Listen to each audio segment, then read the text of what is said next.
1, 2, 3, 4. Bonus features! Hello, and welcome to episode 53 of Bonus Features with Alex and Robert. I'm Alex. And I'm Robert. And today we're going to talk about movies and stuff. But first, our pointless 2-minute interlude of sports will be cut for time reasons. On to the news. WarnerMedia's new streaming service has been named. And in a sort of surprise move, it'll be called HBO Max. And it is set for a spring 2020 release. It is said to include programming from Warner Brothers, New Line, DC Entertainment, CNN, TNT, TBS, True TV, The CW, Turner Classic Movies, Cartoon Network, Adult Swim, Crunchyroll, Rooster Teeth, Looney Tunes, and more.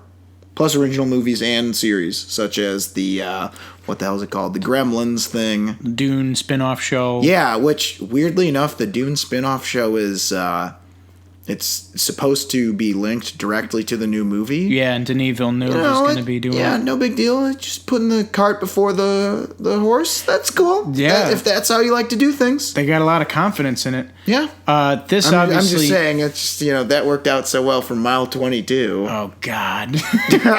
Oh, boy. No, I'm sure the Dune will maybe be fine. I don't fucking know. This obviously picked up a lot of steam recently because it was announced that Friends would be taken off of Netflix. Right, Friends and The Office, right? And The Office for this, what was originally unnamed WarnerMedia streaming service. Now we know it's going to be called HBO Max.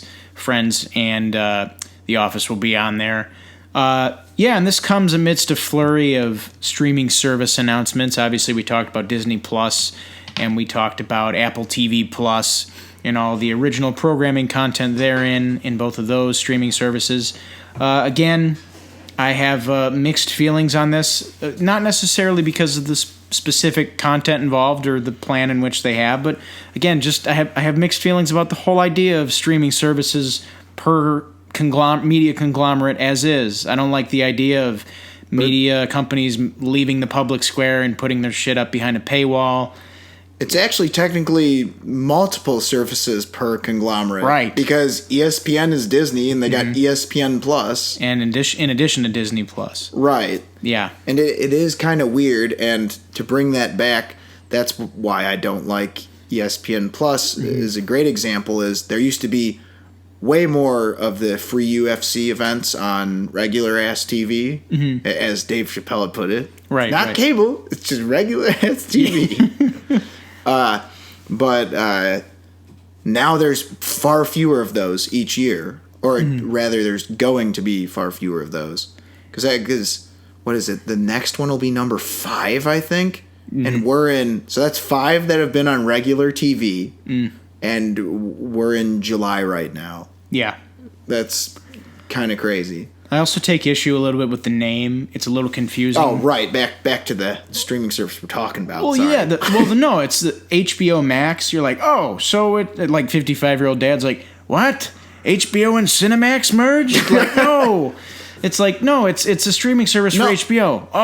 Just Game of Thrones is going to be on there. No, it's going to be everything that's Warner Brothers. Wait, HBO Max, if I have HBO, that means I got it, right? I got the HBO Go. Why do I need another one? Right. It's a little confused. It's actually a lot confusing. I don't see why they didn't just call this, like, Warner, like, WB Max or something. You know what I mean? Like, something where it's like...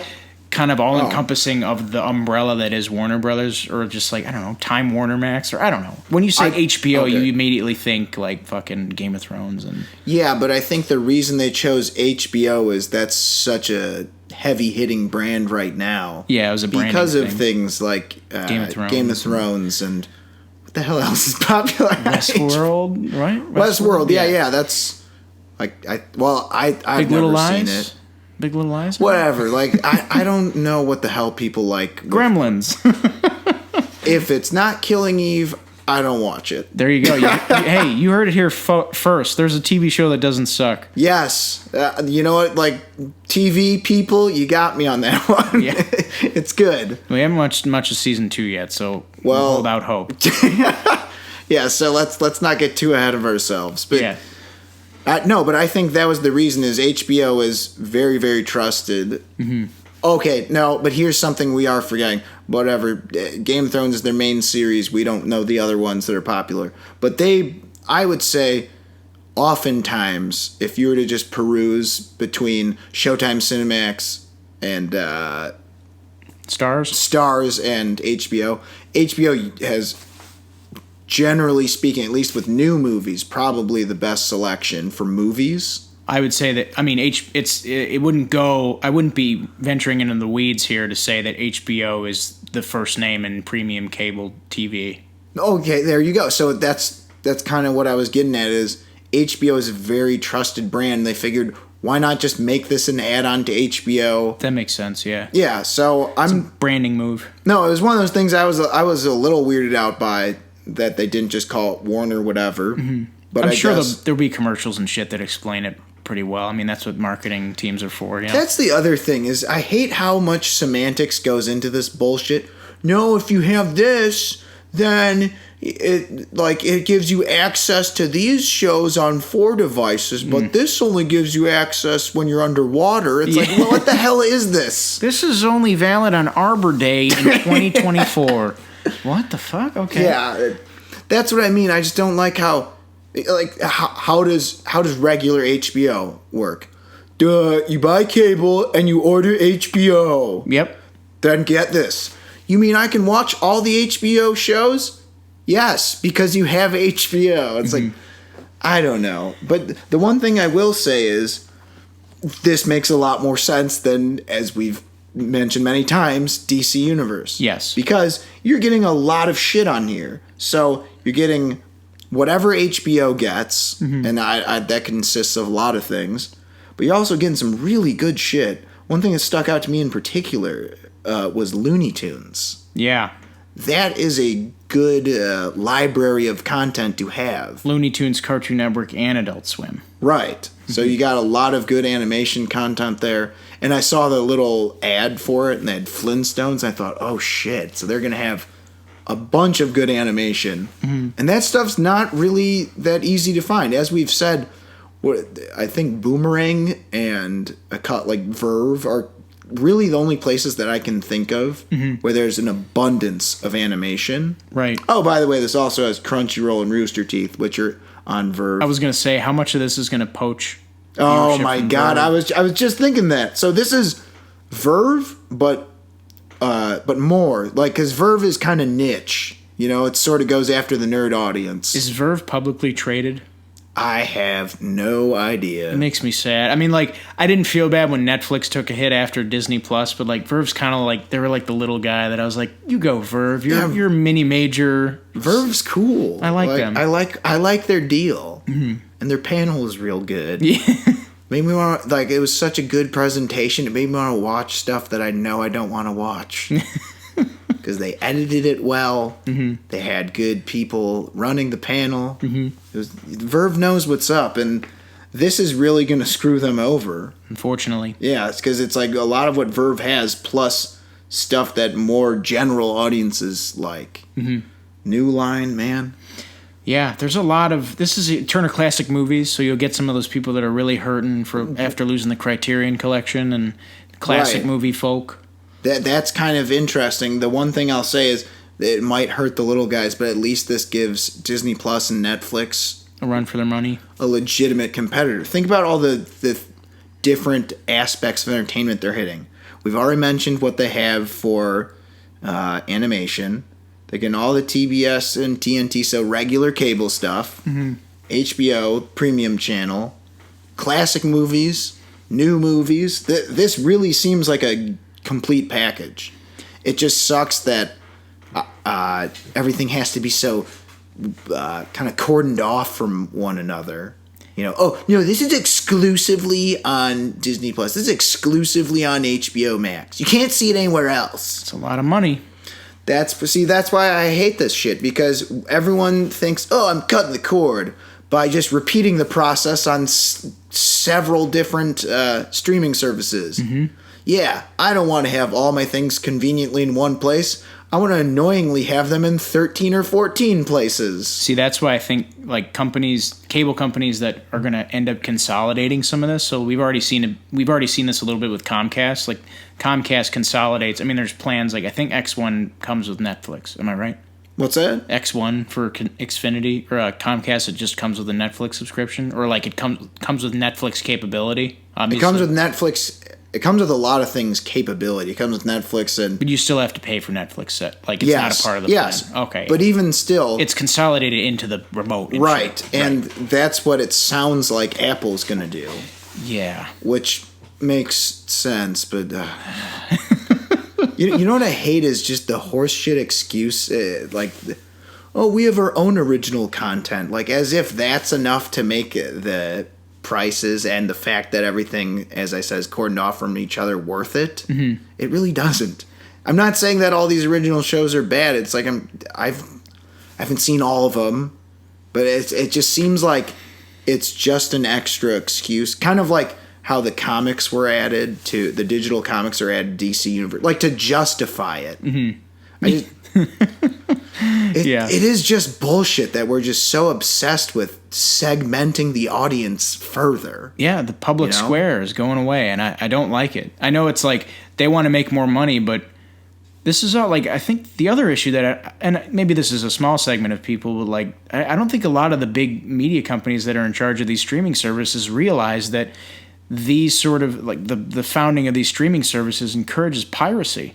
Like, people can't fucking afford all this shit, so they're just going to pirate it. Right. See, that's what I've thought about that a lot. Like, I have Netflix and this and this and that, but it's like, but I want to watch whatever the fuck, The Boys, watch Man in the High Castle or something. Yeah, like Man in the High Castle, The Boys, or whatever the hell else is on. But fuck it. I don't have Amazon Prime. I can't fucking afford it. Yeah.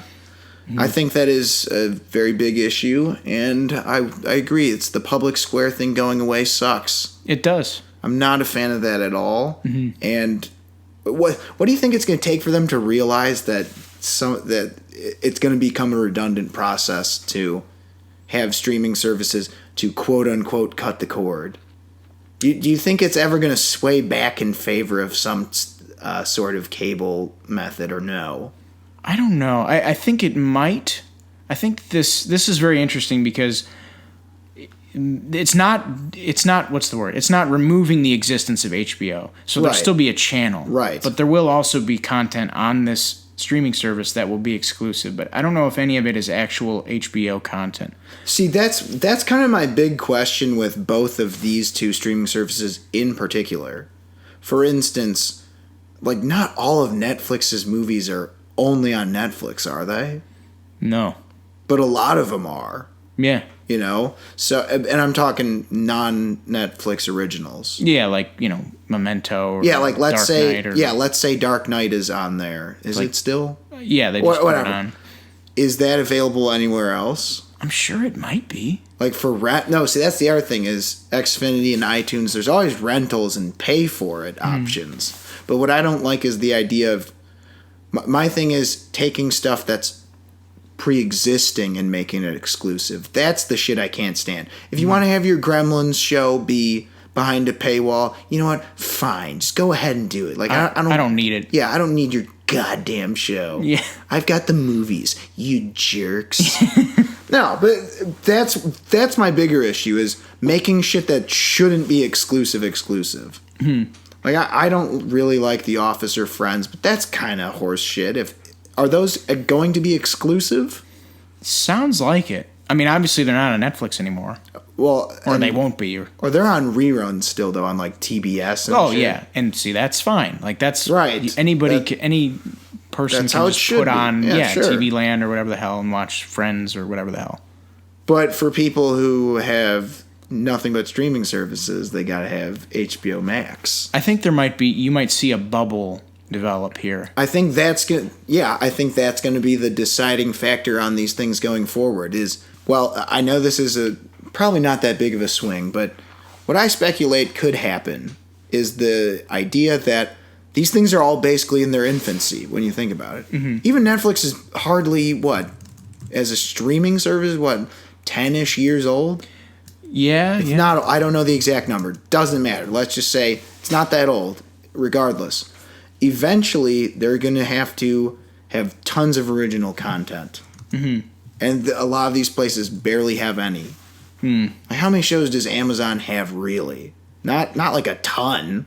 Yeah, I know. Yeah, I mean, they have lots of shows in general. I'm talking that are in-house. Well, it's interesting you mention Amazon because I think that might be where one of these bubbles happens, specifically with this Lord of the Rings TV show they got in development they have developing at $1 billion. Oh, man. $1 billion television show.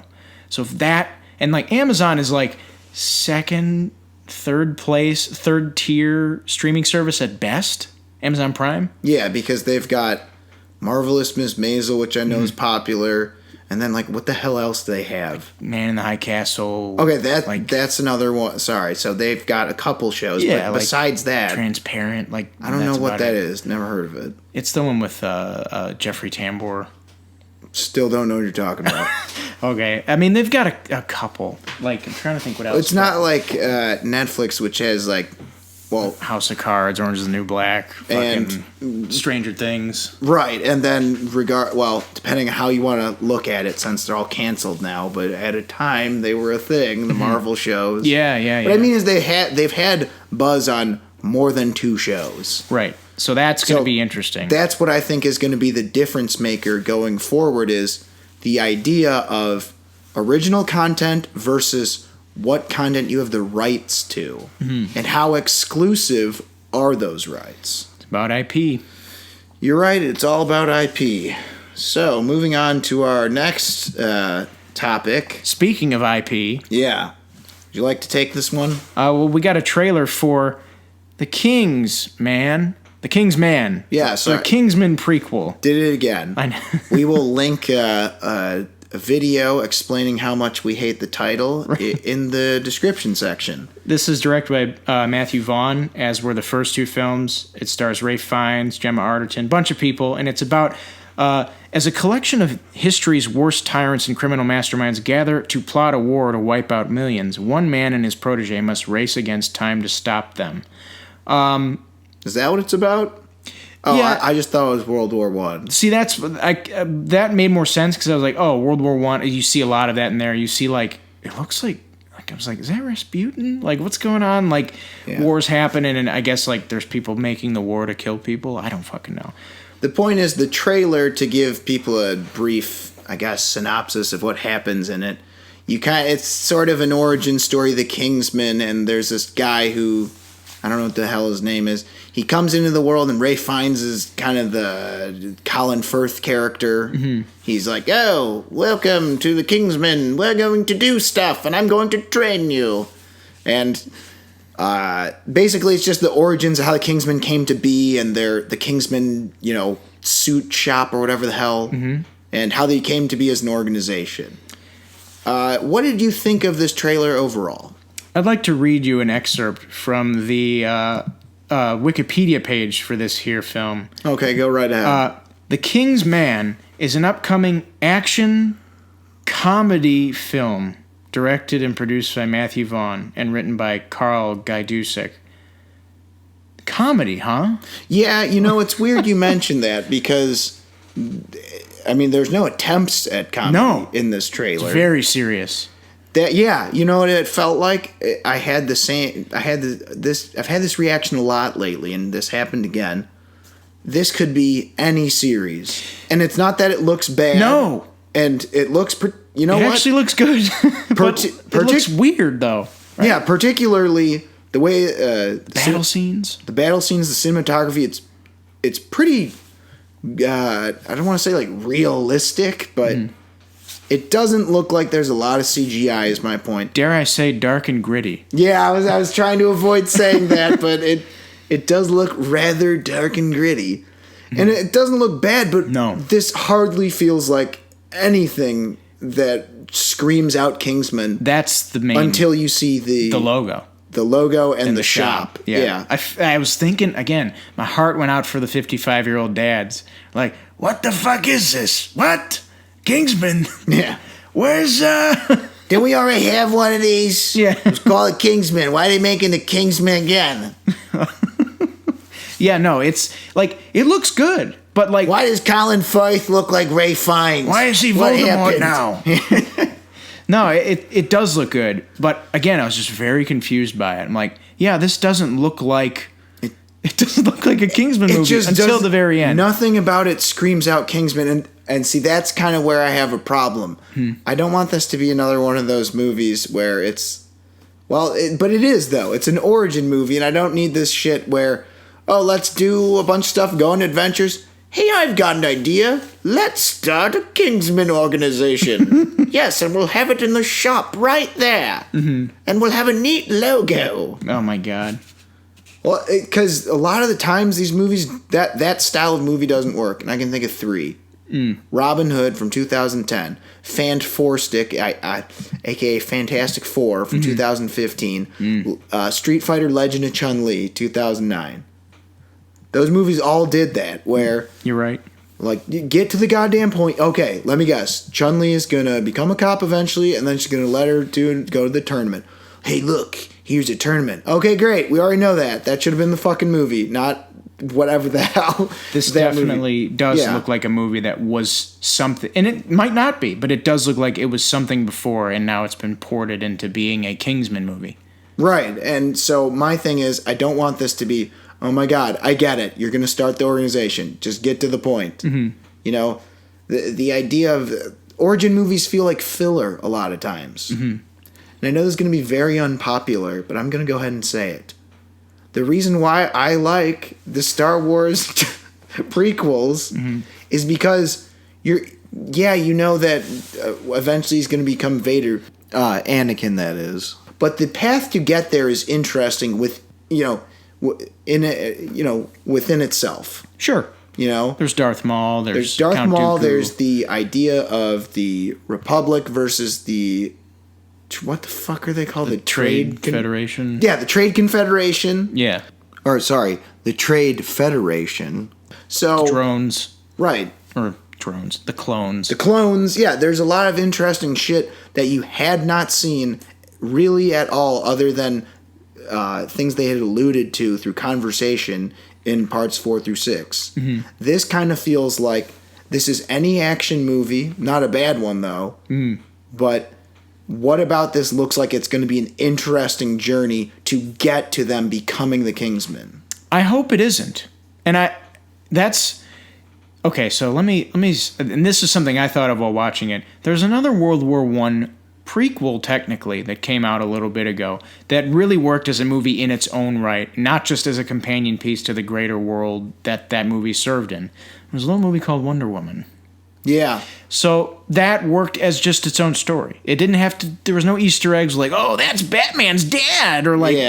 There's none of this bullshit. It's that's just... Alfred sewing someone up on the battlefield. Yeah, it's like, this is just a good story that happens to be before all this shit that we've already seen. Maybe that's what this is. I hope it is. Because, again, the trailer feels like it. They don't even care about the Kingsman shit until the last shot.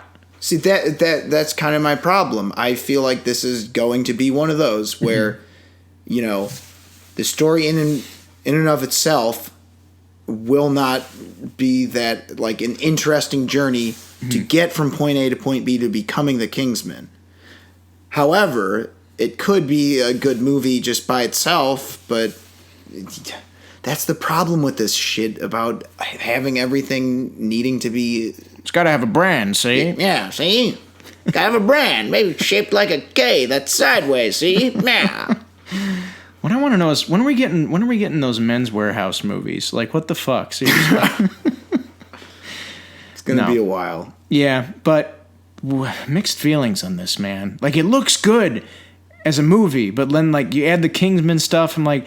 Why? Right, and why does this have to be that? That fucks up people's, judgment on how they should feel about it. Yeah, it already feels different. It's not a comedy. The trailer that we get, at least, it's straight up action, very dark, grounded, and then they throw the Kingsman logo on it. Yeah, that's another thing. The action is a lot less cartoonish. Yeah, there's only like one or two shots where I'm like, all right, that feels a little bit like Kingsman. Like, there's the one shot where like the camera's on the sword. Yeah, but even that, like, I'm like. That could be its own thing. Like, that's just like a Matthew Vaughn statement. Yeah, that was more of a weird camera angle than it was like a really, really wacky move. He wasn't doing a backflip while cutting two guys' heads off or whatever. Yeah, like there wasn't like people's heads exploding into like a gobstopper like from the fucking first one. Yeah, so right now I'm just I think we can sum it up by we're having trouble buying this as a Kingsman movie, but we're not having trouble buying this as a movie. Yeah, you can probably count me there, seeing it instead of Sonic on next Valentine's Day. Yeah, I don't know. Like, I'll have to see how the rest of this abysmal year goes. Yeah. Because I might be... Pretty desperate? Or, no, I might be pretty picky. Oh, yeah. I'll be the desperate one. Yeah, well, yeah, so... We'd like to introduce you to Picky and Desperate. Both hate movies, but one's holding out hope and one's giving up. We'll see. 2020, what a year. What a time to be alive. Oh, let's hope so. So yeah, Picky and Desperate. That's that's the Kingsman trailer. On to our next story. This is good news, but it's it's also about another one of these damn IPs. But it's one we haven't gotten right yet in the filmic medium. How dare you? Is one we have gotten perfectly in the sequel? Exactly. I was just saying that to get your goat. Yeah, see, just by the context of what we've said, for those of you playing at home, we're of course talking about Mortal Kombat. Mm-hmm. And when I say the sequel was absolutely flawless, I'm of course talking about the greatest feature film possibly of all time, 1997's Mortal Kombat Annihilation. No, but seriously, watch that. For those of you playing at home, I dare you to tell me it's boring. You can say it sucks. You can say the acting's horrible, the story doesn't make sense, but don't even try and tell me it's boring. All right? Oh, man. Yeah, so... Okay, sorry. Off topic. Yeah, got slightly off topic. But, okay, so... Joe Taslim of The Raid, that Warrior TV show, and The Night Comes For Us, has been cast as Sub-Zero in the upcoming Mortal Kombat movie.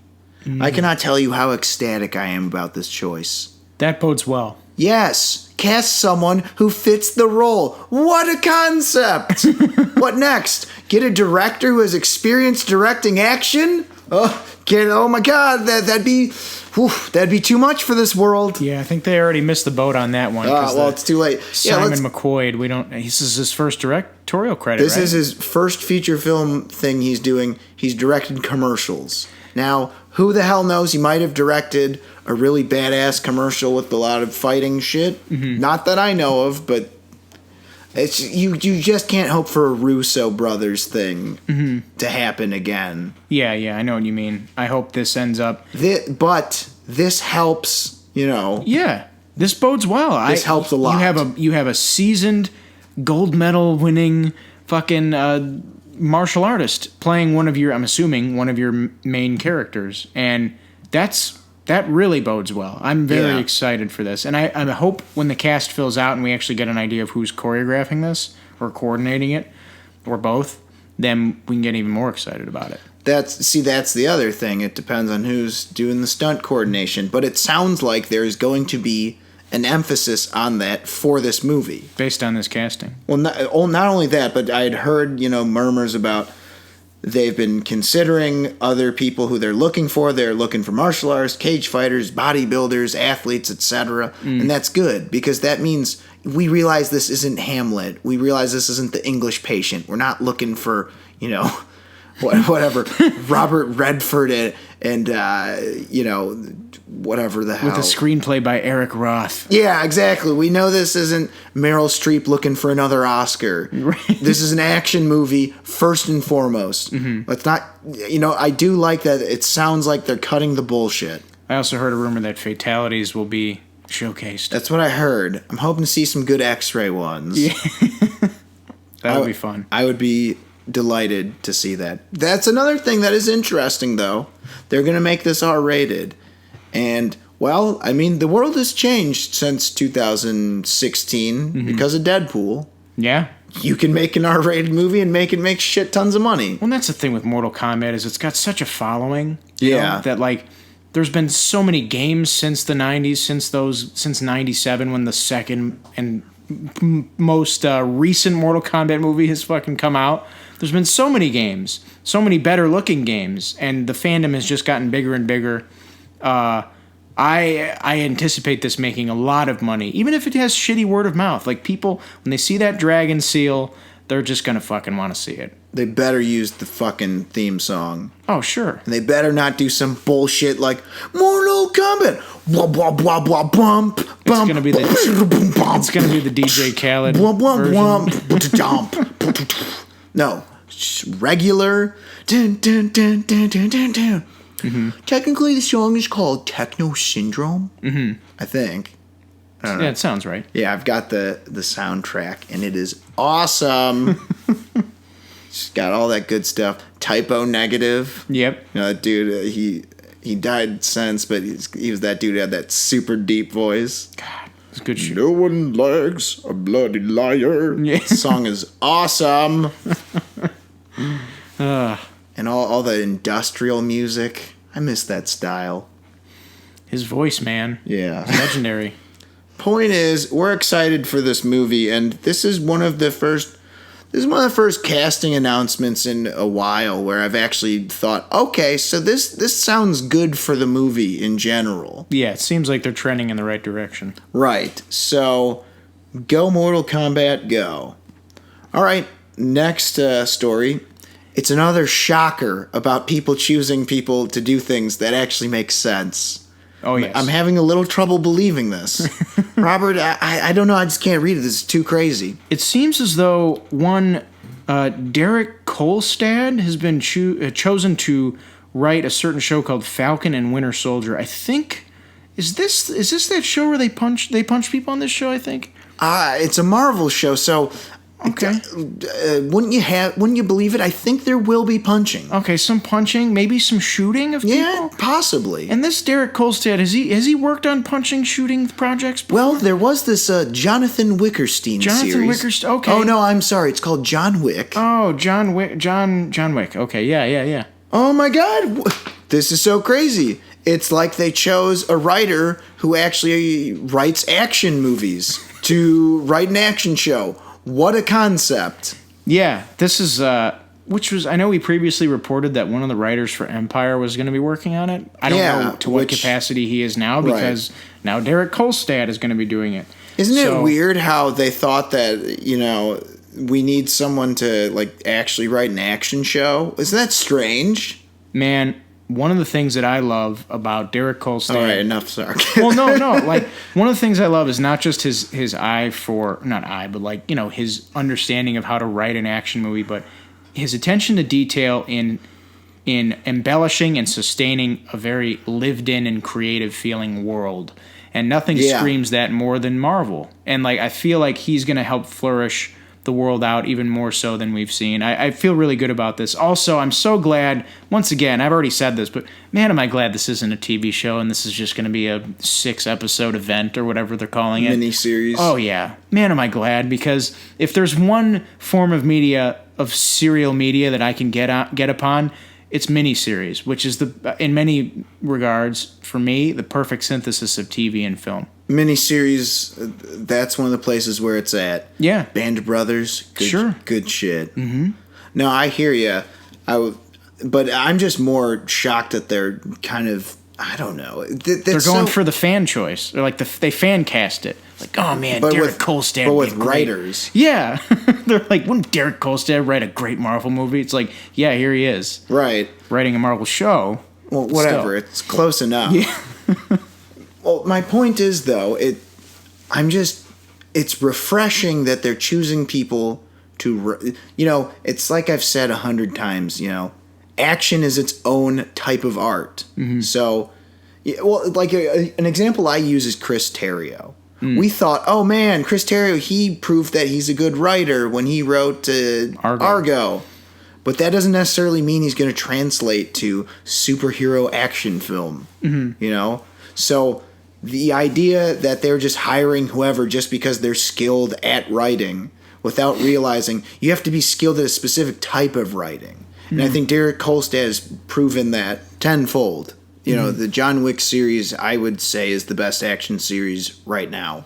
Yeah, I would agree. Without question, that's still currently going. Mm-hmm. It's either that or Mission Impossible. Okay, Mission Impossible. It's close. It's close.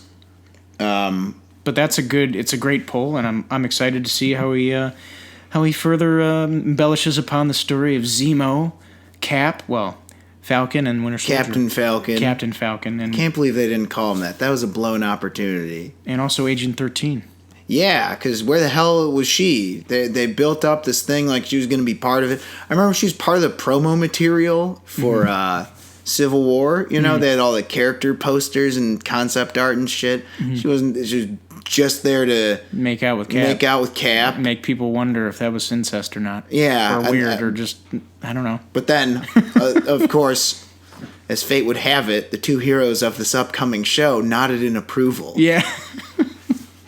Well, she also got them into the airport or something. Yeah. Okay, so she did something, but she was barely there. Mm-hmm. All right, so wow, actually good writer choice. Yeah. You know, I'm going to stop being a dick about it because we should just be happy that they chose a good writer. Yeah. Sorry, couldn't help it. Anyway, so moving on to our next story, the 3 from Hell trailer. Like a legitimate one that shows you more than nothing. Not a teaser. Yeah, the teaser didn't show you anything. There's a lot of shit going on. So the main development, obviously, is that the 3 have survived the shootout at the end of Devil's Rejects. Mm-hmm. And they had, they say it in the trailer, it's kind of cheesy. Chances of survival are 1,000,000 to 1. Did they say 1,000,000 or 1,000,000,000? I think he said 1,000,000. I thought he said 1,000,000,000, which made me laugh. Did you do the math exactly to find that? Oh, Rob Zombie. The doctor is just punching in a calculator. Well, according to this, carry the 1, add a square root here, do the cosine. Yeah, there's a lot going on in this. This is obviously is this the final installment of the trilogy? I would hope so. Mm-hmm. I mean, I don't know how you're going to make this go on any longer after this. Yeah, I mean, Sid Haig is pretty old. He's like 80, I think. Yeah, well, he's bringing it still. Oh, yeah. He's one of the best parts of the first 2. Am I crazy, or in the trailer, did they allude to the fact that satanic rituals may have saved them?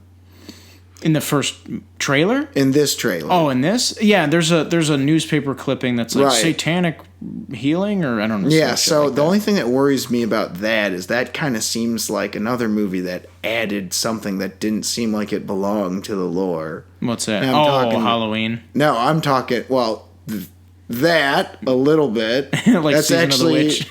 Yeah, that's actually a pretty good example. I thought you were talking about Return or Curse of Michael Myers, whatever the hell the 6th one is. Whichever one's like he's a druid or whatever that. Yeah, and it has a young Paul Rudd. Yeah, Jesus.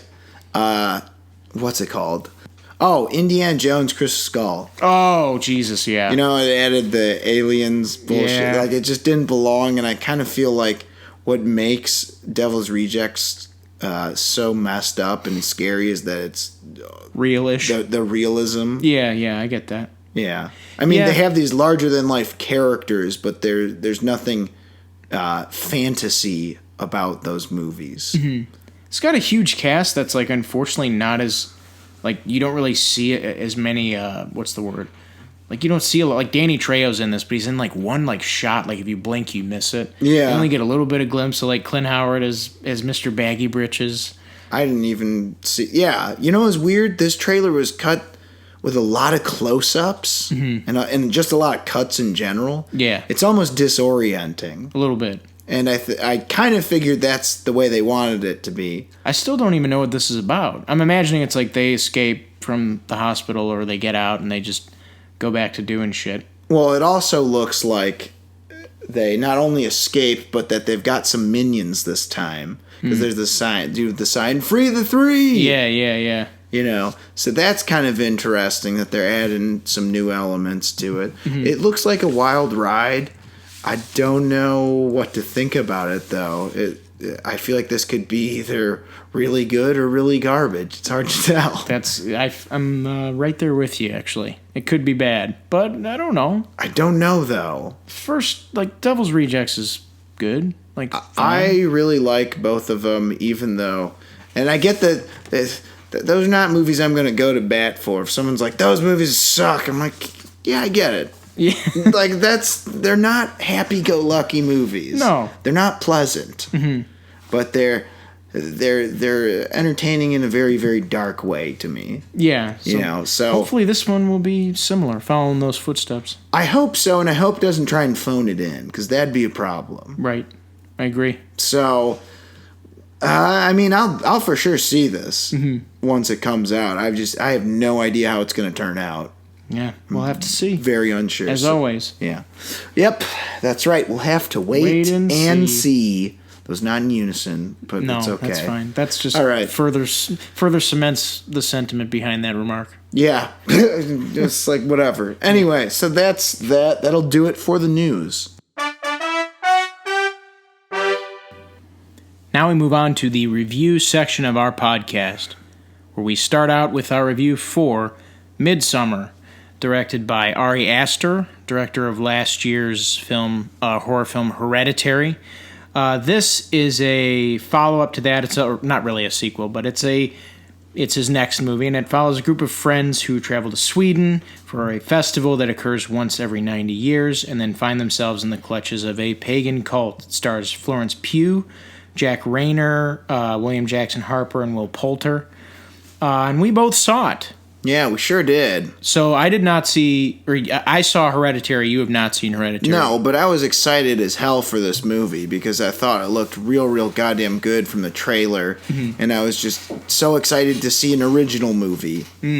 Regardless if it's, based on whatever the hell folklore. The point is it's not comic book or a TV show or anything. There's so few of these a year now that look any good. And this looked very, very promising. I'll say this much. It is mostly original. Like, for the most part. Right. You were right. I mean, like, you were right in expecting an original movie, that's for sure. Yeah. Let's just get into the nitty-gritty. So, my big issue with this movie, which right off the bat I didn't love it. I didn't love it at all. Me neither. The premise was extremely promising. Oh, yeah. That's what really bugs the shit out of me. And I think there's kind of this tendency with original movies especially where, you've got the premise and there's the ideas came through. It's not like it fell with a flat thud. I got what you're trying to say. But it's as I've said a number of times, it's the journey from point A to point B, and unfortunately, the slow burn aspect for me wore out its welcome in the second act. It's tedious. The second act was painfully boring, which is crazy because with such a wild premise, there was so much you could have done, and this movie had absolutely no business being 2 hours and 20 minutes? Yeah, I was something crazy like that. It's 2.5 pretty much. Or it's more than 2.5. This movie's flaws reminded me so much of Bad Times at the El Royale. That also had, for different reasons, like this didn't have flashbacks, but they both wore out their welcome in the second act, started very strong, and then by the time it was over, I thought, Jesus Christ, this didn't need to be this long at all.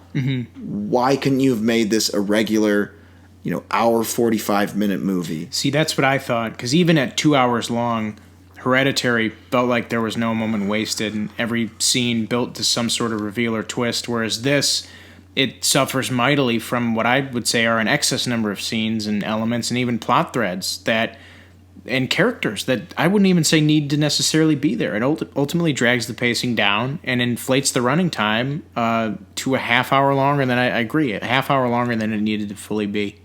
Where do you think most of the problems were?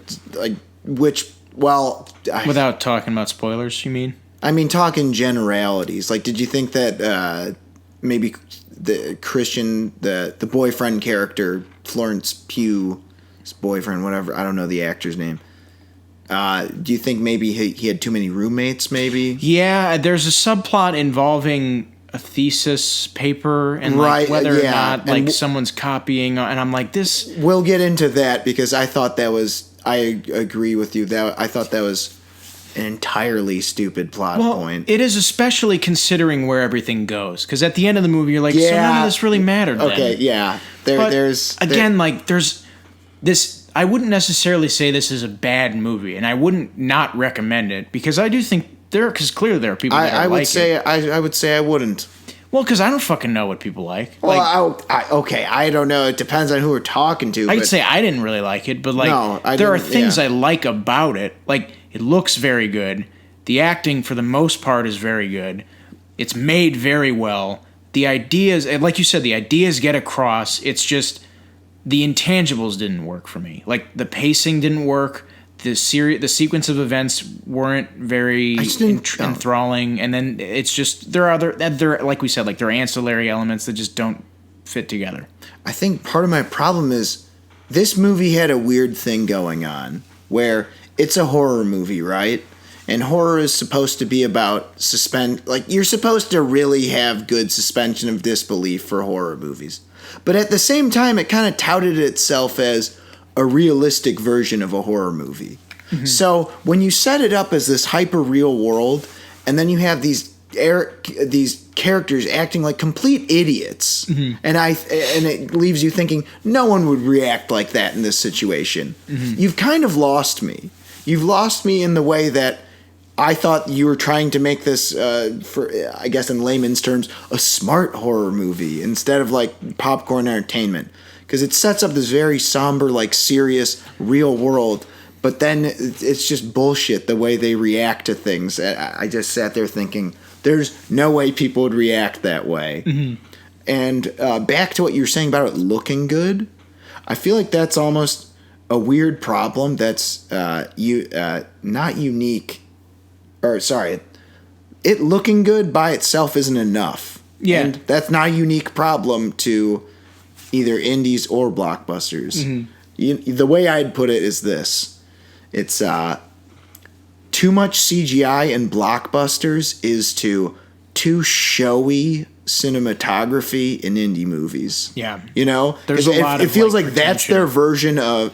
The indie version of too much CGI is just, ooh, look at the weird camera movie and all movement and all the dissolves, man. Mm-hmm. Oh, this shot's upside down. Mm-hmm. It's almost like a river, man. Is it like a river to like Styx? So much analogies and metaphors, man. That's the other thing with Hereditary is like it was made better in my opinion, but because it did more with less. Like, yeah. I feel like they made the movie for less money. I think at least looks that way.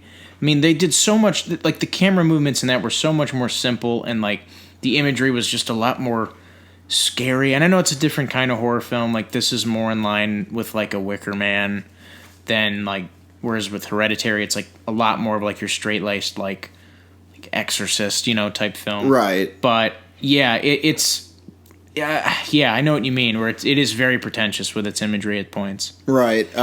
So what do you think of the characters? Mainly Danny and Christian.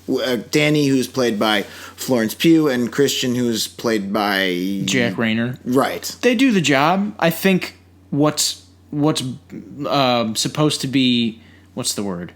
The point that's supposed to be made, I think, is made. Like, you're really only supposed to like Danny, played by Florence Pugh, and that's not really spoiling anything. Her character, she is the protagonist. She has damage. She has baggage. She has shit that she's had to deal with, and we see her deal with it throughout the course of the film. Right. She's really kind of the audience up until a point. Everybody else is they, again, I say, like, they do their job because you're not really supposed to like anybody else. And they do their job, and like you being like, these characters are shitty. Like, they're assholes, kind of. Okay, but see, I kind of had a problem with the boyfriend character. Mm-hmm. I felt like, I know you're supposed to hate him, but he was also just kind of boring. And I think there's a fine line between a boring protagonist or a boring antagonist versus a character who you don't like but you still find intriguing. And I kind of got that vibe from him, and it just felt like a slow burn, like, just kill him already. 'Cause, like, in fun horror movies, right? Mm-hmm. Not in the realistic ones. In fun ones, you're just generally like, kill him already. Yeah. Like, okay, kill him. Yeah, I was thinking that too from Dumb and Dumber. Yeah. Exactly, but it's like, on with it. Mm-hmm. So there's a little bit of that. I kind of found Danny annoying. Oh, yeah? Just like, how can you be this much of an idiot? Oh, like I see he's what you mean. he's so shitty to you. Like, come on. Yeah, I get that. It's almost it's irritating to watch at times. Yeah. I agree with you, but it also goes However, down. her performance I thought was better. Oh, yeah, she's great. Like Jack Rayner's kind of so-so. Yeah, but yeah. I don't really think his character's written all that well. I think she had a little more personality. Yeah, she has a lot to do. Yeah, well, she's got a lot of shit to go through. Yeah, quite. So I found her obviously more sympathetic, but at the same time kind of like irritating, just a little bit. But I was on board for the first act because I thought, all right, so where's this gonna go? But the problem is, and we'll get to this in spoilers in just a second, the shift from the first act into the second one, it's very, very jarring, which is cool because it works for a second, but then immediately after, it's followed up by 2 or 3 weak scenes, and then the movie slows down, and then it starts to suck for me. So, do we want to get into spoilers? Yeah. All right, so the first act turning point that we're talking about is, so this is spoiler time. It's the scene where they're at the cliff and they see the old dude march up the cliff, and what does he do? Commits ritual suicide and jumps his ass off the cliff. But he's not done yet because he lands and breaks both of his legs. So here come the Gallaghers, that come with their Swedish Gallagher. Yeah. We couldn't find any watermelon, so we're using heads today. Yeah. So the Swedish Gallaghers come out and smash this dude's head to oblivion. They form a conga line. Yeah. And so my whole thing is, okay, that's a very, very good scene on how to be like, wow, shit has just changed. I thought it was a very good shift. So it went from, oh, we're just doing acid. Oh, by the way, Danny. Oh, yeah, I better do acid after my family died. Otherwise, my friends won't like me.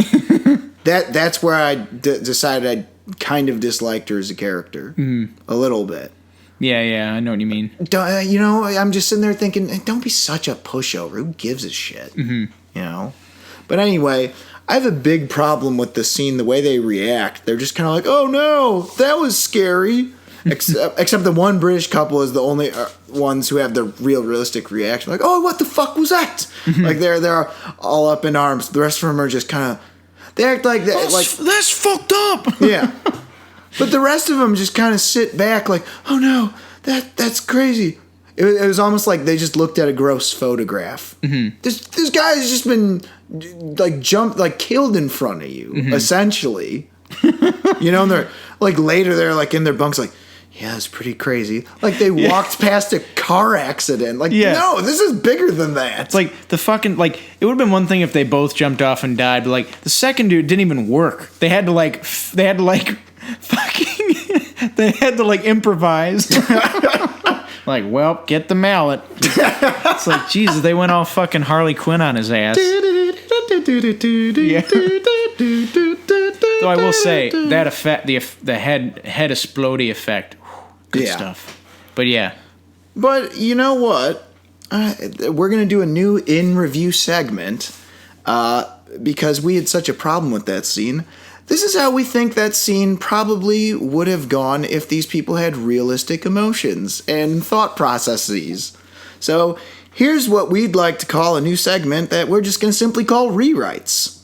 So here we go. To give you guys context, it's that same scene where the guy's jumping off to commit ritual suicide. And now we will assign parts. Robert will be playing the parts of Christian, Danny, and the British guy. I will be playing the parts of Pelle, Josh, and the narrator. So, we begin.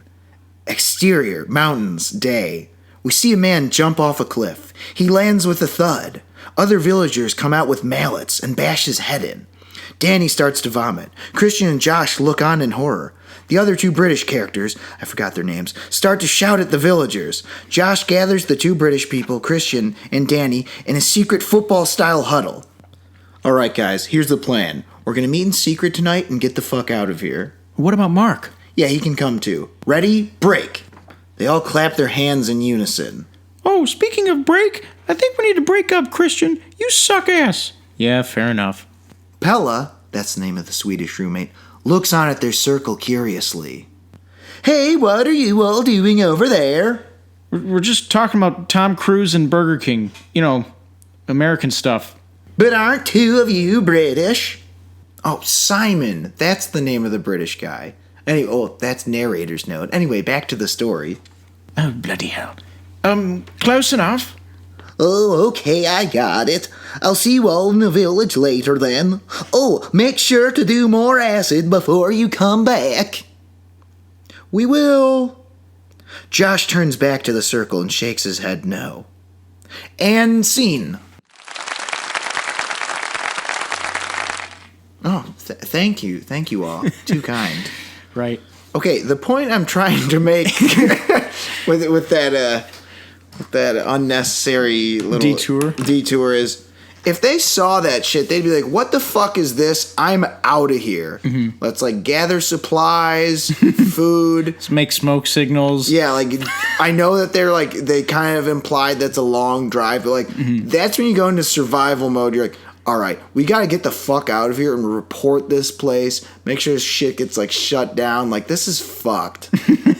Yeah. And their reaction is just oh, the cultural relativism. No, you know what deal, I mean? Yeah. Well, that was the other thing. In their cult, they might think it's weird that we watch, Everybody Loves Raymond and Big Bang Theory. And we think it's weird that they commit ritual suicide. Mm-hmm. Okay. Welcome to the, oh God, what was I going to say? The fucking false equivalency awards? Yeah, that was such a... And the other thing was, they set these up as real people who have real thoughts. But no, Josh is just basically sits there thinking, oh, this will be really great for my thesis. Yeah. What? And that's, see, the whole thesis thing, let's get into that. Well, that whole thesis, yeah, the thesis... They all, so spoilers, they all die. The thesis subplot is so bad, you could almost say it's like something that almost rhymes with thesis. Ah, there you go. No, it's like... The thesis subplot. More like the thesis subplot. Yeah. I mean, it goes nowhere because they all die. So, I kind of figured they would. So I'm like, why do I care? Why should we care? This should be a survival movie.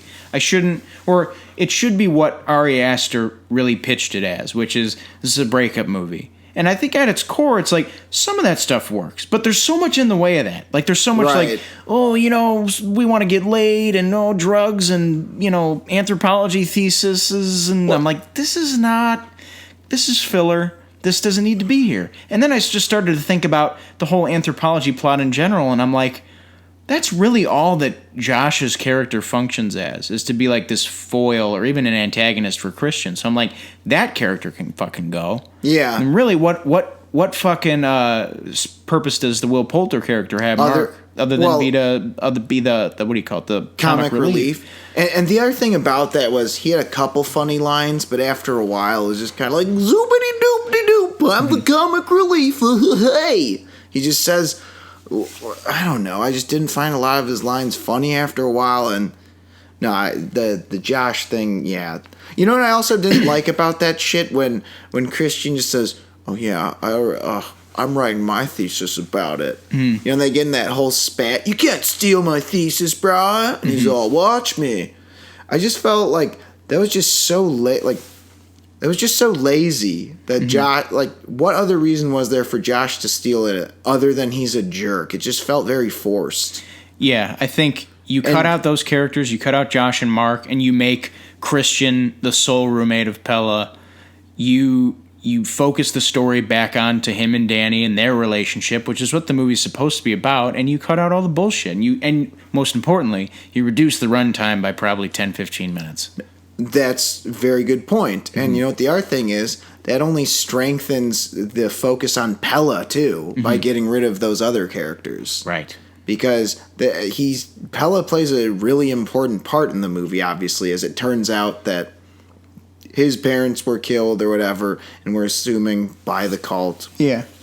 Not in a car accident. Yeah, just like with Danny's parents. It's like, I guess they're killed by this cult and the sister did it or some shit. There's a lot of unintentional comedy in this, but I can't tell. Like, there's a part at the end, like, a part at the very, very end. Like, there's a part that got some real big laughs. But, like, there's even a bit at the very end where, like, they finally put all the bodies of everybody in the pyramid thing, the temple. And, like, they give the fucking dudes that, like, sacrifice themselves, like, the yew from a tree will make you feel no pain. And, like, he catches on fire and, like, immediately starts screaming. I'm like, it didn't work. And I was like, come on, man. Some of this is just hilarious. And, like, the sex scene, which is, like, real weird and like morally, like, I just didn't get it. Like, there's so many times in this where I lost the director. Like, it's like I said, like what are you getting at here? Yeah, it's like you're going on a journey with the director's hand. It's very artistic. That's what I meant. It felt very showy. Like, look at this. There's nudity on screen, but it's tasteful nudity. Meaning so that the actors are all over 50. Whatever. But that's beyond the point. I'm just saying, like, it felt very showy just to be, oh, look at this weird scene. But it's art, man. So you can't question my dumbass scene that's, like awkward. My audience was fucking dying laughing, and it only made it more awkward because it's like, that's what I mean. It felt very pretentious. Yeah, it's just too like we say. Also, I think I think it was my least favorite scene of all, where Danny has one of her 13 crying fits, and a couple of them are justified, obviously, like when she gets the call. Well, young lady, your parents are dead. All of them been killed. See, okay, that I get. You're not going to be in the best shape. She's a wreck. But the part at the end where I don't even remember, she wins her dumbass dance recital. Cool song though. Oh, the maypole dancing competition. Yeah. Anyway, so she wins the dumb dance competition. So now she's accepted by the cult people and loves them. You're my family now. And I get the idea there. The idea is that cults are dangerous because they appeal to people who are vulnerable. Yeah. Vulnerable and have some sort of weakness or lack in their life or lacking something in their life. And she obviously lacks love and support because her family's dead and her boyfriend's a dick. I get that whole thing. That whole scene where she's crying and then everyone's crying with her. Yeah. That's just annoying. I was weird, I thought this is annoying as hell to watch. I want this scene to end. That's the point. It's supposed to make you uncomfortable. But this movie's already bored me. If you're supposed to bore me to death and make me annoyed, what the fuck is the point of this shit? That's the thing, is we say, like, movies, a lot of movies are like the director holding your hand on a hike or like through a journey. Like sometimes there comes a movie like this where it's like the director holding my hand through like a haunted house. Yeah. Like fog everywhere. I'm like, where the fuck did you go? Like a couple times, like, come on, man, I lost you in a couple scenes, especially towards the end. Also, that scene, we drove Simon to the train. Yeah. Give me a goddamn break. Oh, I'm sure you did. You were with what car again? Yeah. Oh, we drove him to the train. You guys are you guys gonna buy this story? I think I'm gonna trust the people who bash people's heads in with mallets and force you to take acid all day. I mean, why wouldn't you trust them? I don't think they believed him, but it just seems so obvious. I'm just saying, with the ritualistic suicide, then people just magically disappear and everyone's uber creepy at this place. I just wasn't buying it. It should have been a much later development. Yeah. And it's also, speaking of like later developments, the whole twist with Pella isn't really that, surprising. Well, it's like The Wicker Man. It's like the same deal. Yeah, he seemed kind of off from the get-go. Yeah, I mean, and there's that little scene, back at the dorm room or whatever, where he kind of talks one-on-one with Danny. and he's kind of like, seems like he's hitting on her a bit. It's like, it felt like The Wicker Man. Like, that was the whole Yeah. twist in The Wicker Man. Is like, oh, he was lured there because he was going to be the sacrifice for that year's celebration. It's like, I've seen that before. Yeah. Also with Christian, hey, people who totally murder people, can I get more of that tea laced with drugs? What's in it? Oh, more shit that'll make you go crazy. Okay. Like, why do they keep, like, I'd be doing my damnedest not to touch or eat or drink like any of that shit, man. So there's like, I thought of it as like he was just like willingly like, fuck it, I don't care anymore. Like, and that's not explained very well at all. Well, that's his problem, is his character just exists to just be a douche. And to get killed. Yeah. By his very pissed off girlfriend. Yeah. Well, that was the other thing. And by the end of it, like, what am I supposed to be, like, rooting for her? Like, she sucks now. She's one of those shitty cult people. Mm-hmm.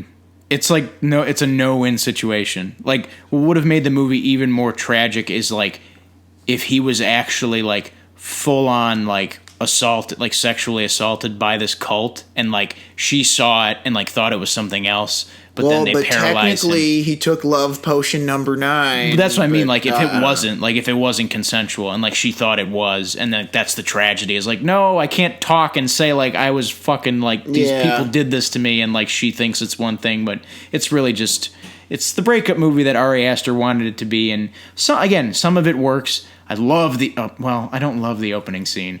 The opening scene put me in a very bad place, and similar to Hereditary, where I was like, yep, this is exactly what I felt, because like really fucking graphic. Oh, because you see the parents are dead in the room because of they have the gas tubes tied to their face. Yeah, like just it's real fucked up. Like, God, that's gross. See, that's my problem. Is the first act was really promising. Okay, I thought, wow, we're going this route. Mm-hmm. Okay, that's how you're gonna play it. Let's see how this plays out. And then you get to the camp, whatever the fuck it is, and then you get the idea that that's kind of weird, and then the mallet thing happens, and then you think again, oh shit, so now we're elevating it again. But then the second act, like there's the scene where they're all sitting down for dinner, and again, it felt very showy. Ooh, look at how we shoot all the people waiting their turn to sit and grabbing their knives. It doesn't matter that it's it's a well executed like scene cinematographically. It's gotta go. It's boring as a narrative scene. It's overstuffed. Why do I need to see all that shit like that? Why do I care about the Oracle? Yeah, like that character doesn't serve any purpose. It's just atmospheric filler, and it's fine. Are you talking about Sloth from the Goonies? He doesn't do anything. He doesn't do anything. Right, he's just there. Like, he's here to make finger paints. Pretty much, and they serve no purpose. We interpret the finger paints. Yeah. Some of them are poo. We don't know. We don't smell the paintings. We're not sure. That's the mystery of the Midsummer celebration. Oh man. But yeah, I was disappointed with this because I was extremely disappointed by this. I was really expecting something crazy. It's disappointing not even in that, but it's like there's glimmers of like this could have been a really good movie. Yeah. And like there's a lot of good ideas in this, and I see where you're going with this, but damn it if it's not too long, too pretentious, and just too overstuffed. Right. So I think I'll sum it up with my final 2 cents, I suppose. It's a movie where the subject matter is interesting, but the execution is lacking. But the movie does make its point, and that's basically, as I said before, that cults are dangerous and they appeal to those who are vulnerable. And in Danny's case, she gains power and decides Christian's fate and has him killed. The end. But getting there just took too long, so this was a very disappointing movie for me. Want to move on to scores? Mm-hmm. So I will give it a 2 out of 5. Yeah, I gave it a 5 out of 10 because there are things I genuinely like about it, and like I will always praise A24 for like giving people like Ari Aster a voice, because like Lord knows fucking Warner Brothers or Disney will ever do it. So that's good. I wish the movie was better, and it was a good comparison to Bad Times at the El Royale, because it really did feel like a second film that a filmmaker got to make and have more control over it, and thus kind of ended up being kind of bloated and a little overstuffed in that regard. Yeah, so that total score is... that is a 7 out of 15. That's not great at all. Not great at all. Mm-hmm. All right, so that'll do it for our review of Gallagher Smashes Heads now. And now we move on to our second and final review. We're going to review Spider-Man Far From Home. So, first and foremost, 2019 sucks. I officially don't like movies anymore. So, let's move on to the review. Just had to get that out of the way. Oh, man. Okay, but I'll start off with some positives. Mm-hmm. So, this movie obviously starts off where the last movie left us. Mm-hmm. Peter, I guess, has just gotten over the other girl, whatever her name was, Liz, right? Oh, yeah.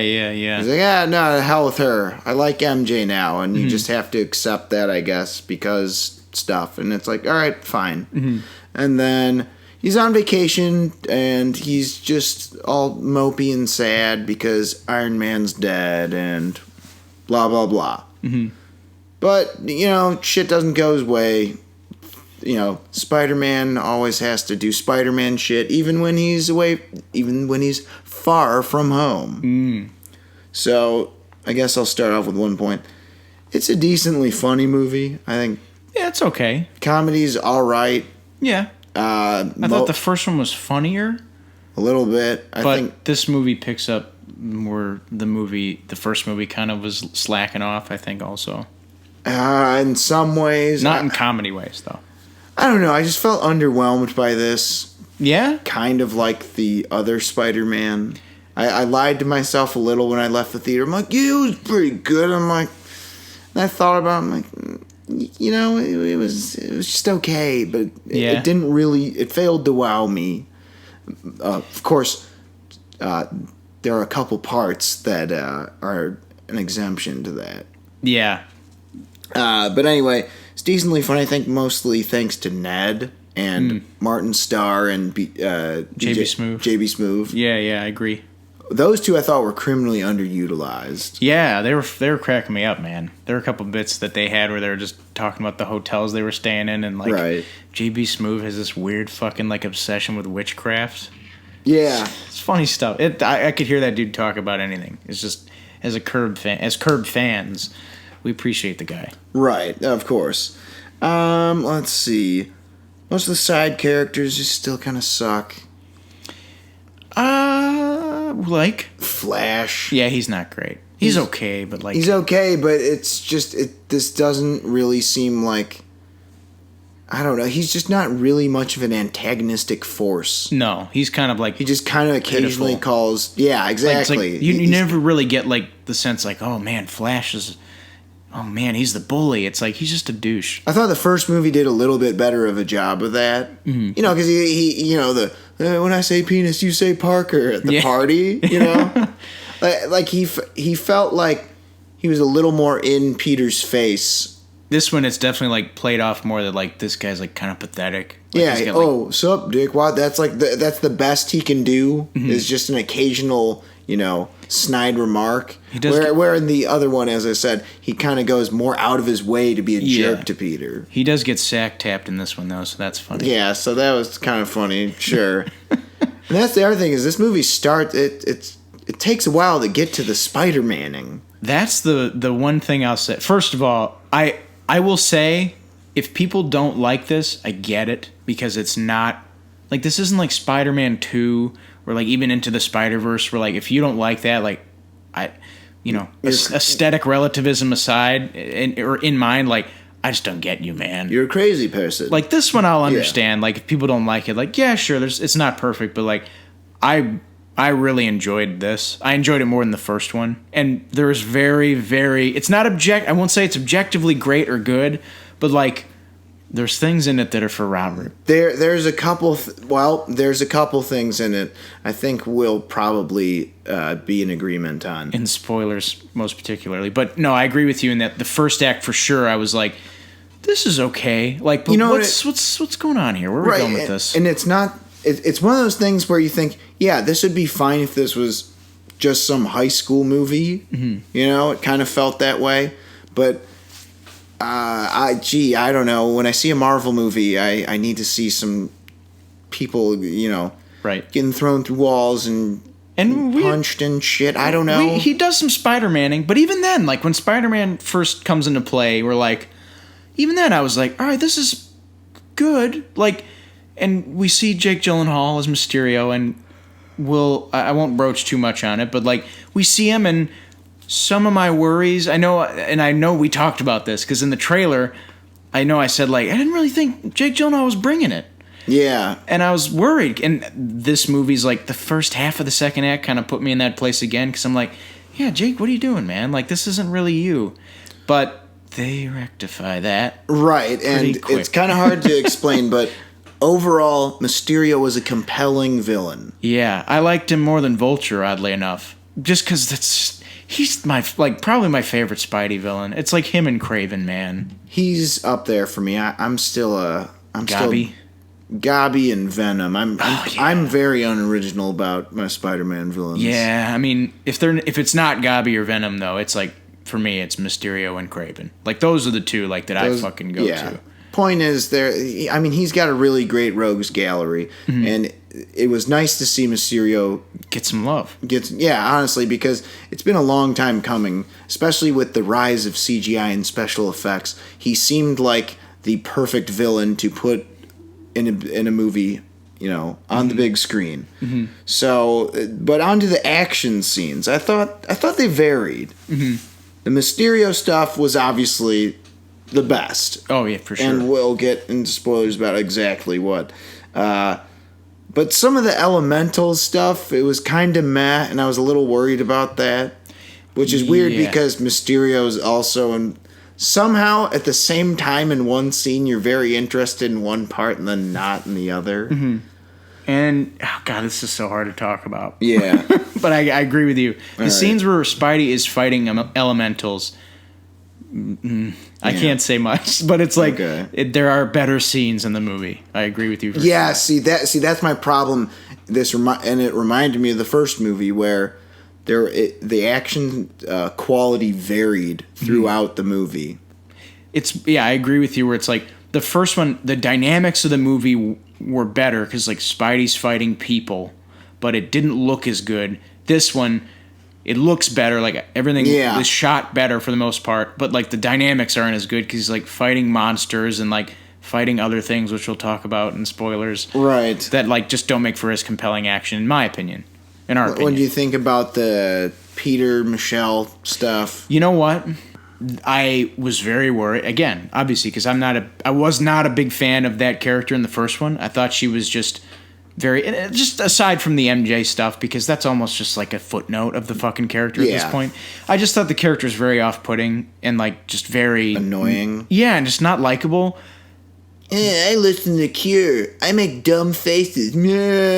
I felt like that was her in the first movie. I felt like they really, really like retooled the shit out of her character. Like, all right, let's try and not make her unlikable. Let's just make her awkward and a little weird. And like kind of manic pixie dream girly, but like not that bad. Like she likes weird things. Like, oh yeah, she's obsessed with like murder and like dungeons true crime and whatever shit. The hell. So like there was like it was seeing them, like seeing her nervous, seeing her like, vulnerable around Peter, like not a bad, like not like exuding like personality traits that are undesirable, like just arrogant.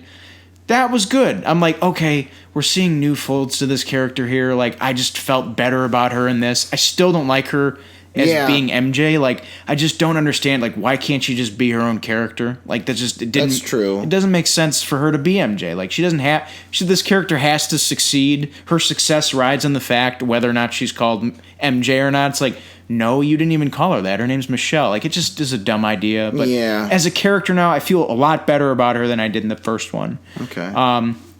But yeah, it's whatever. I almost thought that was kind of to a fault. Like they're trying to do too much to change her. I don't know. It's like, is she off-putting or is she annoying? Mm-hmm. Which is she? It kind of felt like multiple personalities. Yeah, I haven't. I might have liked it more just for the simple fact that I haven't seen the first one since I fucking saw. Oh, actually, no, that's not a lot. That's not true. I saw it on cable a year ago. I think at the end of the day, I guess she was better in this because she's not obnoxious. You know, it's like it's like soon, like every time she came on screen in Homecoming, I was just like, stop, go away. But like this time, I was like, I'll hear her out, and then she'll like say something like sometimes funny, like she'll talk about like some murder shit or like Black Dahlia shit, and I'm like, all right, like that's quirky. She's not like a bad person, you know. Okay, so that wasn't as bad. Yeah, I don't know. I thought it just seemed a little sudden. Like, why is he so enamored with her? Just, oh yeah, Liz dead. Hell with her. I'm in love with you now. Yeah, Liz is just her dad's in jail. Yeah, it's true. And he'll soon have his revenge. Will he? Oh man. There's a good chance he will. Yeah. There's some stuff. I can't hold it in. Spoiler time.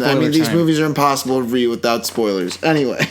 Look, man. So, okay. As a fan of Spider-Man 2, the game, based on the movie. Oh man. This put me in a place I know it's like nostalgia, whatever. They did my man Quentin Beck right. And I'm like, that was what worried me about the trailer. And the first like couple appearances of Mysterio in this is like, I really hope this isn't what the take they're going for. Like he's just like this stoic bad guy where like you find out at the end, he's like, I just got to do this, Peter. You don't know me. Or like some bullshit like that. But they steer hard into like, he's a fucking snake oil salesman swindler, man. Like he's a fucking like, which is what he is by trade. He's an illusionist. And seeing Gyllenhaal ham it up, fuck. See, that was the one thing is his quote unquote twist. You know, I guess it not really being a surprise didn't matter because the acting was done well. Because he was kind of playing two roles. Yeah. So he's playing the fake from a different universe, and then he's not. But then he's playing the role of his true self, which is just great. He's got so many he's got a line that reminded me of of Gary Oldman in Leon the Professional. You remember that line where it's like, "Get me everyone." What do you mean, everyone? He's got a line in this where he's like something about drones, like, "You get those drones in here now." Yeah. So it turns out the elementals aren't real. Of course they're not. They're projections, obviously. They're drone holograms. They're holograms, but the drones are doing the actual damage. Yeah, and like they're projecting them. Yeah, if I want to be a nitpicky asshole, wouldn't they notice that there's bullet wounds instead of wet damage? Also, where'd the water come from? I mean, it's, Yeah, no, I know. It's whatever. It's a cool idea. They're water drones. Also, little Ralphie Parker. Huh? Ralphie Parker as fucking the guy, Quentin Beck's assistant guy with the mustache. Oh my god, I didn't realize that's Peter Billingsley. No way. Did not realize that. So, the Ned-Betty relationship, that was kind of funny. It was funny. A little needless. It was just like, all right, we're going nowhere with this. Okay, cool. But it was funny. Like, it was... Yeah, I mean, I don't know. That's kind of that was all the thing about the first act. I kind of thought, he wants to do this, let's go to the opera. Let's do, Nick Fury. Yeah, you need to come with me, blah, blah, blah. Just all this needless shit. Like, can we get on with it, please? I don't know. But the Mysterio stuff. Oh, my God. The real Mysterio stuff, not the bullshit elementals. The bad trip scenes. I wanted those to be longer. I was like, can this be the whole fucking movie, That's please? what I thought it should be. Oh my god, that scene where he fucking fakes him out. Yeah. And like, he thinks he gets caught by the cops and gets shot. And then like, that was a fucking illusion too. I'm like, this is fucking... Oh man, this is so good. This is like next level Mysterio respect. That's what I was looking for. I thought... This is the guy, Mysterio. This is the guy meant for a movie of all the Spider-Man villains. Oh, God. This is spectacle on top of spectacle on top of an illusion. Layers on layers of bad, awesome imagery. They did that completely correct, but my problem was there wasn't enough of that. And I just kind of wanted that to be the whole movie. And if I'm being honest, those were the only parts of the movie other than... some of the comedy between the Peter and Ned and Michelle or whatever. Those were the only two elements that really, really worked for me. Everything else was just kind of meh. Yeah, I understand that. I just thought that, like, I was so... And I think this really will have to, like... Because I just fucking love that character. And, like, the way the second half of this movie is really, like, it's kind of the Mysterio show. I mean, there's a bit of Spider-Man, but, like, it's really just, like, Quentin Beck, like... Or Jake Gyllenhaal, because we don't even know if his name is actually Quentin Beck. Like, that's probably a fucking pseudonym. So, like, it's like him, like, threatening his fucking people, like, you guys don't want to get shot, do you? Right? Does anyone want to get shot? Yeah. He's just, like, threatening people. Yeah, and then the drones, like, when he's just fighting drones, I think you were right. It looks cool. I could see everything that was going on, and some of it looked cool. Yeah, because you were mentioning that to me earlier. Thought it looked really cool, but... I'd much rather see him fight dudes. Yeah, what is, like, why are they so averse to Spider-Man just punching someone in the face? He finally hits someone when he finally gets past the drones, and they have that cool hallway showdown. Oh my god! And he finally just punches Quentin Beck right in the, pow, right in the kisser, right in the face. How about that fucking Spidey... Peter Tingle scene. I mean, I hate the name, but, like, it's a joke. Not a great joke. But, like, the Spidey sense scene where he fucking ducks out of the way of his gun and finally, like, shows him what's for. I'm like, oh my god, it's great. That's a great moment. Yeah. It's a great Spidey, like, comic, like, that's straight out of this fucking, like, Stan Lee, Steve Ditko shit. Oh, God. It just seems like this series so far is very averse to just, like, good old-fashioned pugilism. That's something that... And it's starting to bug the shit out of me. Well, we've been spoiled in Spider-Man movies with that. Like, a lot of them have been. Yeah. Like, even Into the Spider-Verse was, like, a lot of fighting. A lot of, like, unnecessary fighting, even. Like, how dare you? But, like, good unnecessary. Like, that scene where they're in the fucking Aunt May's house. And, that's like, one of my favorite scenes in the movie. It's, like, one of the best scenes, because they're like, they're not going to fight here. And, like, no, they fight there. They don't give a shit. Yeah, they're just going to go at house. Yeah. And, like, obviously Spider-Man 1 and 2, the Raimi films, were, like, heavy pugilism, like that scene at the end of the Green Goblin fight scene, and that's one of the best scenes ever. It's brutal and it's amazingly choreographed and awesome, and like they're very clear. I feel like there's a seriousness to that scene too. Oh yeah, and we haven't gotten a scene that's really close to that in this series. No, I mean the closest we've gotten is, and it's not even a fight scene. It's like maybe the scene where he gets. Like the building falls on him at the end of Homecoming, and he's like crying and shit. Yeah, that's not a fight scene. I mean, yeah, it's a cool dramatic moment, but god damn it, I just need my fisticuffs. Yeah. Just saying. Well, I mean, here's the good news: if Kraven's in the next movie, I don't see any way you could do a Kraven movie. Because that's like his whole deal is he's a primal person. He's a hand-to-hand man. I mean, he's like a hunter. And shit. Yeah. But damn it, he's gonna fight you. They do some bullshit where he's just chasing him in a Jeep. I got you now. Or he's like sniping him in the middle of the city from like the Empire State Building, and he's missed again. Damn, I shot somebody else.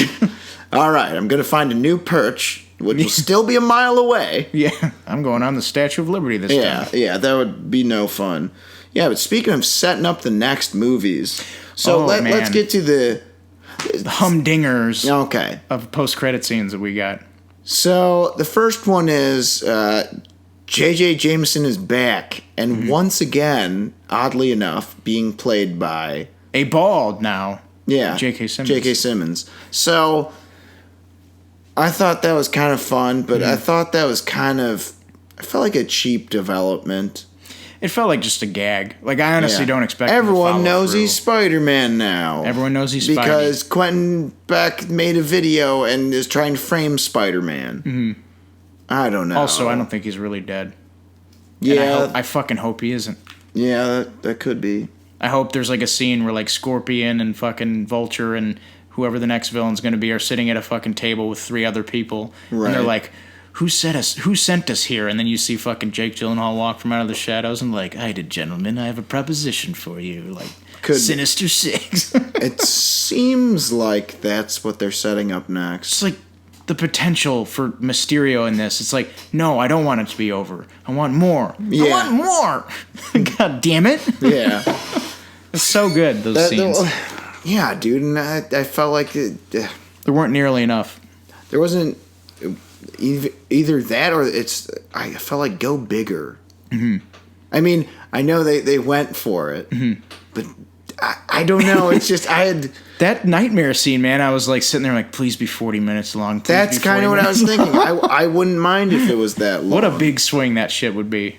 Yeah, that'd be amazing if they went that He's just big. going to spend the rest of the movie trying to get out of this nightmare. I kind of think that should be the movie, because that'd be something really, really different. And because most of the, that's kind of one of the great comic book tropes, Oh, we're stuck in a dream world, or we're stuck in this weird dimension. Like that episode of Justice League where it's Hawk Girl, Grundy, and Dr. Fate. Yeah, they're on that planet. Yeah, that weird world. Yeah. So that'd be that would be a big swing, making not a whole movie, but a movie that mostly takes place in that world, and then him navigating his way out of it. That'd be amazing.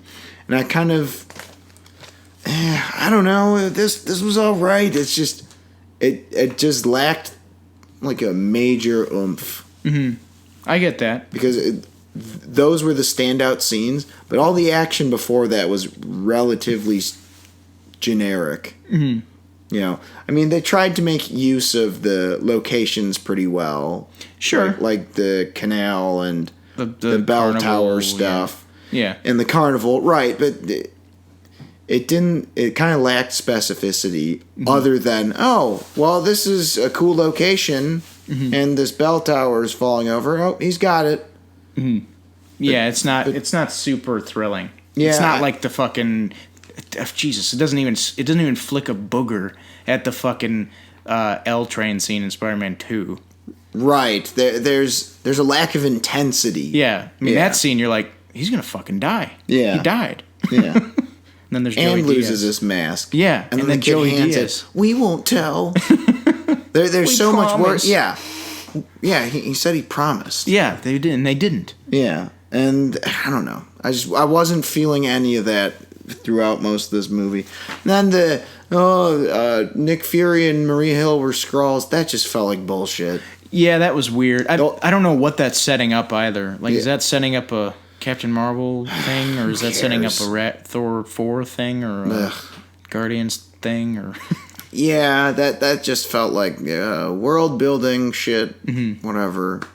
I mean, the only thing that explained is why Nick Fury was being such a dick to Peter the whole movie. Yeah, and there were a couple things where it's like, he says things like, I know we met at the funeral, but I know we weren't properly introduced. And I'm like, that's a weird thing to say. Or like that's a weird, like, why would Nick Fury say that? Like, they obviously know that. It almost felt like he was trying to prove that he's Nick Fury. Oh, wait. Right. I don't know. So are you excited for 3? If Craven's in it. Yeah. I mean, it sounds like that's going to be the way it is. But I feel like it'll just be the same thing no matter what. It's just going to be a kind of mediocre, at maybe like slightly above mediocre movie at best, regardless who it is. Yeah, I worry that I don't that's know. the That's case. just kind of how I feel. So I got nothing else to say. I just really was, underwhelmed by this in general. So want to move on to scores? Let's do it. What do you got? This isn't one of my favorite Spider-Man movies. It won't crack my top 3, which are Spider-Verse 2 and 1. But in no particular order. But I will say I had a great time with it. And it mostly stems from my enjoyment of the interpretation of the villain that I like so much. Right. Seeing the potential that had fulfilled in a filmic format was great. I agree. The action isn't. It's not where it should have been. But like, it did the job for me, and I thought the character stuff worked for the most part. And I'm trying to think what else. Yeah, it mostly works. The developments made sense. It's not the best Spider-Man movie, but I really enjoyed it. And honestly, it didn't feel nearly as long for me as it actually was. Like, it's like 2 hours and how long? 10 minutes? So I'd probably give it an 8.5. Man, that is way too generous. I'd give this 3 out of 5. It's just this is just like every movie in 2019. Yo, it's competently made, but it's absolutely unremarkable. Maybe save for a couple scenes. So that's what I give it. 3 out of 5, and you gave it 8 out of 5. Yeah. Or 8.5. That's an 11.5 out of 15. So that still ended up making pretty good marks. I liked it, but it's not my favorite movie of the year. It's quite good. So that'll do it for our review of I See London, I See France, I Also See Mysterio, the movie.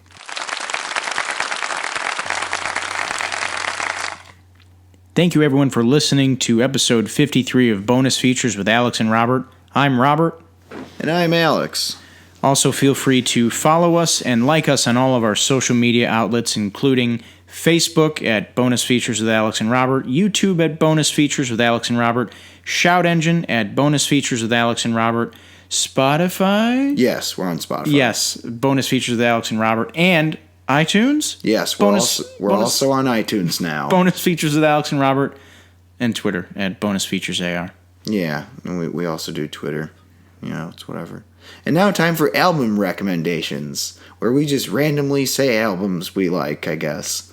So I'm going to suggest or recommend Queen's Live at Wembley album. Oh, good one. It's a double disc, really, really great.